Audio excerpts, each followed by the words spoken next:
আজি কাৰ্বি আংলং দিৱস আৰু মই আছোঁ ডিফু স্থিত টাৰলাংচত। বৰ্তমান চাওক ইয়াত উখল মাখল পৰিৱেশ আৰু আপোনালোকে চাই আছে ডিফু প্লাছ আৰু মই অশোক য়াদুমঞ্চে দেখুৱাইছোঁ সামগ্ৰিক পৰিৱেশ বৰ্তমান।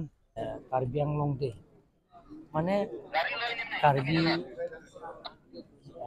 আংলঙত জিলা গঠন কৰা প্ৰথম দিনটো আছে 1952 17 নৱেম্বৰ। তেতিয়া বহুত ব্যক্তিয়ে আমাক সহায় কৰিছে, ইয়াৰ সকলো জাতি জনগোষ্ঠী বসবাস কৰা তেখেতসকলৰ ডেলিগেশ্যন নামবিলাকক মই কৈছোঁ।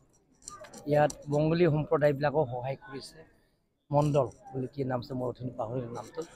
তাৰপিছত ইয়াত অসমীয়া আৰু ৰেংমা নাগা কিবা তেতিয়া লালু বুলি কয়, কিবাটো লালু বুলি কয়, লালু এই গোটেইখিনি সম্প্ৰদায়বিলাকক আমাক ইয়াত সেই জিলা গঠন কৰাৰ সময় সহায় কৰিছে।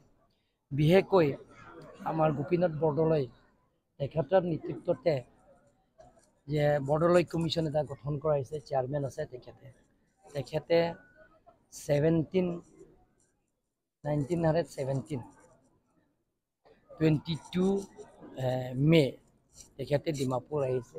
আহি যে কাৰ্বি ডেলিগেশ্যন যিটো আমাৰ চাৰ্চিংকৰণ লাংকুং হবৈৰ পৰা আৰম্ভ কৰি চেমচন সিং ইংটি, মণিৰাম লাংনে, চংবে এনেধৰণৰ আৰু আমাৰ ৰেংমা তেখেততো তেতিয়া আমাৰ অৱদান আছিলে। তাৰপিছত কিবা সম্প্ৰদায়ৰ পৰা আহিছে আৰু বেংগলী সম্প্ৰদায়ৰ পৰা গৈছে ডেলিগেটছ। এই গোটেইখিনি ডেলিগেটছ লৈ তেখেতসকলে ডিমাপুৰ গৈ মেমৰেণ্ডামো দিয়া হৈছে আৰু আলাপ আলোচনা কৰি গোপীনাথ বৰদলৈ কমিশ্যনে সেইটো কেন্দ্ৰীয় ছাবমিট কৰা হৈছে। ছাবমিট কৰাৰ পিছত 1951 স্বাধীনতা পোৱাৰ পিছত, যেতিয়া স্বাধীনতা পোৱাৰ পিছত আৰু অসমখনৰ যেতিয়া ষ্টেট হোৱাৰ পিছত তেতিয়া প্ৰথম চিফ মিনিষ্টাৰ হৈছে গোপীনাথ বৰদলৈ। তেখেতৰ ৰিকমেণ্ডেশ্যনৰ মতে আমি ইয়াত জিলা গঠন কৰিছোঁ 1951 17 নৱেম্বৰ। গতিকে আজিৰ দিনটো আমাৰ কাৰণে এটা চেলিব্ৰেশ্যনৰ দিন।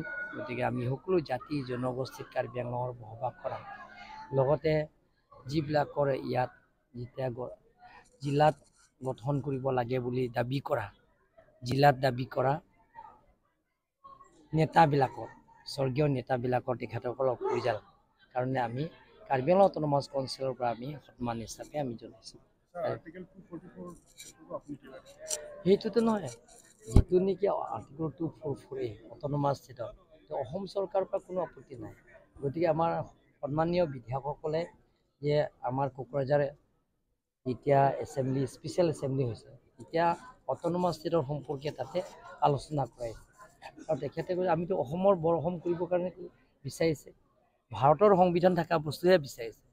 গতিকে সেইটো আলাপ আলোচনাৰ মাজতে হ'ব।